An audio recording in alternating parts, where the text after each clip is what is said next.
In recent years, thousands of rural communities in Senegal have held extraordinary public rallies they call declarations, and they've declared an end to a deeply rooted practice, one rarely discussed in public, one commonly known as female circumcision.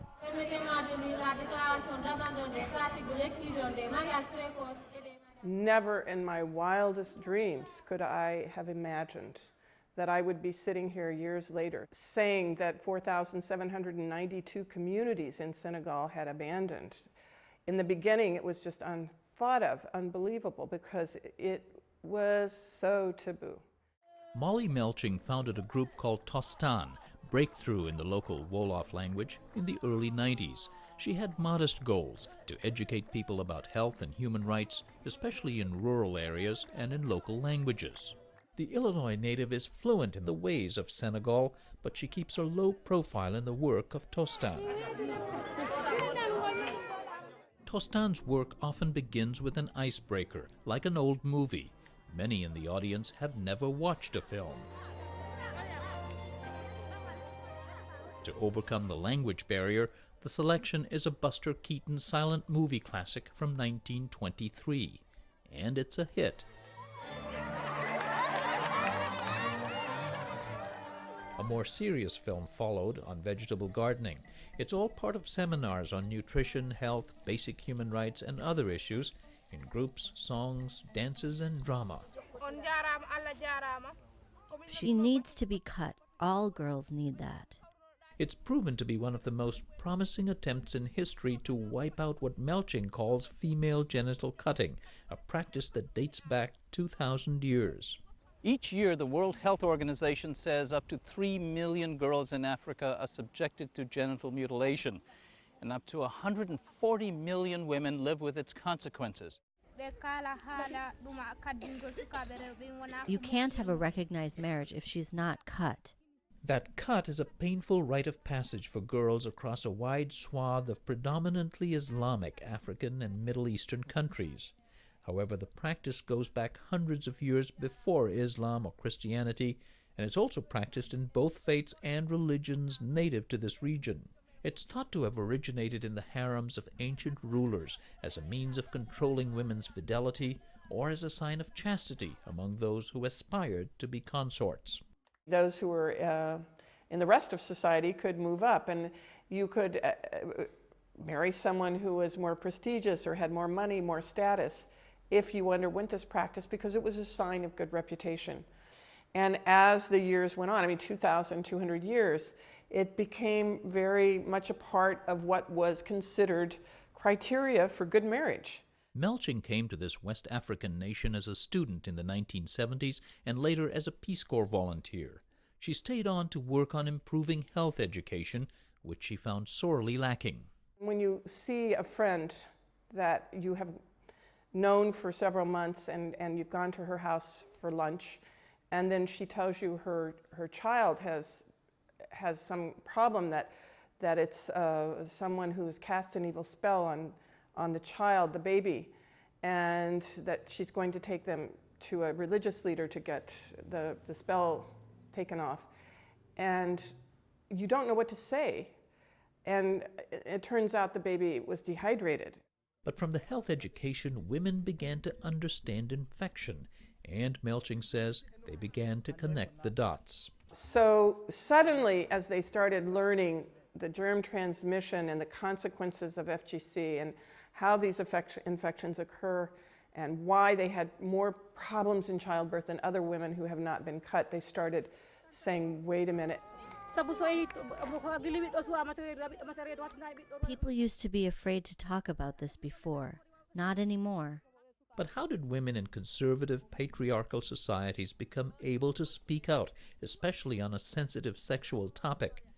Melching says it's because Tostan's approach from the very start was to involve men. We share our modules with the religious leaders so that they see that everything that we do is for the well-being of the community, the health, and all these things are things that Islam espouses. And so they're very happy in general, but first of all, they're happy because we start with them.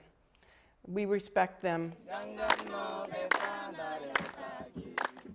And that respect also carries over in the group's message on genital cutting. Tostan found that using approaches that shame or blame people really was just the opposite of what would work in changing social norms. When you say to someone, we know you love your daughter and you're doing things because you love your daughter, but let's look at this and let's try to understand together exactly what are the consequences of this practice, but you are the ones that will have to make the decision, then suddenly people are willing to listen. They don't get defensive. It's far more effective than the approach of many aid groups, religious, government, and private, says Princeton University professor Jerry Mackey. Not hectoring and preaching, but having pro and con discussions.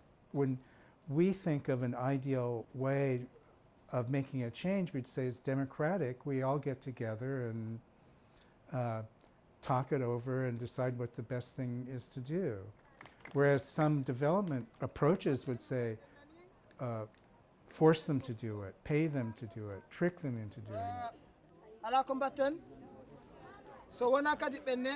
Tostan's volunteers and staff who conducted seminars all hail from the local communities. Often they are leaders and elders, speaking from personal experience or anecdotes. Jare Ba used to make a living as a female circumciser. I was part of this process. I felt bad. This is not right. But I didn't know anything at the time. I had no learning. Others have painful, vivid memories. Ibrahim Sankare was very close to an older sister growing up. He walked into her room one evening. I saw her lying in a pool of blood. I thought someone had really hurt her. I screamed. My father explained to me. Since then, even now, I get goosebumps thinking about it. It was very painful. I will never. You ask me if I can forget it, I will never forget the pain. So painful. Mariam Bemba is a longtime campaigner against genital cutting, and she spared her 10-year-old daughter the trauma. Yet before she became involved with Tostan and early in her marriage, she was determined to keep up the tradition. Even her own husband was opposed to genital cutting. She insisted that she had to do it. There were so many problems if you didn't do it. If you cooked meals, no one would eat your food. It's because we didn't know. People told us that it was our religion. If you don't do it, you'll be going against your religion. All this is false. But I alone can't do this in the village. They say Tostan was able to ensure they were not alone, that communities in which they intermarried were also thinking alike, that their daughters would still be marriageable. The large declaration ceremonies have been critical. One part of bringing about a change like this is to get everyone to change at once, what we call coordinated abandonment.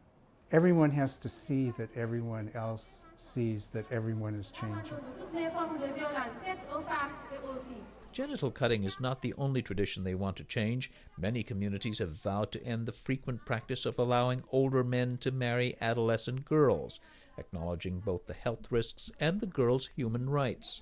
Molly Melching says there's plenty of historical precedent for abrupt changes in social norms and attitudes. She sees a very current example every time she comes home. That's in American views about smoking. People were smoking and nobody said anything about it much through the 50s, the 60s, even the 70s. And as people became more and more aware of the harm that it causes, more and more people, there was a critical mass of people who started really protesting. It was amazing for me, coming from Senegal to the United States, to see how quickly things turned around. Tostan's efforts have now expanded to 14 other African nations. For Religion and Ethics Newsweekly, this is Sam Lazaro in Kaolack, Senegal.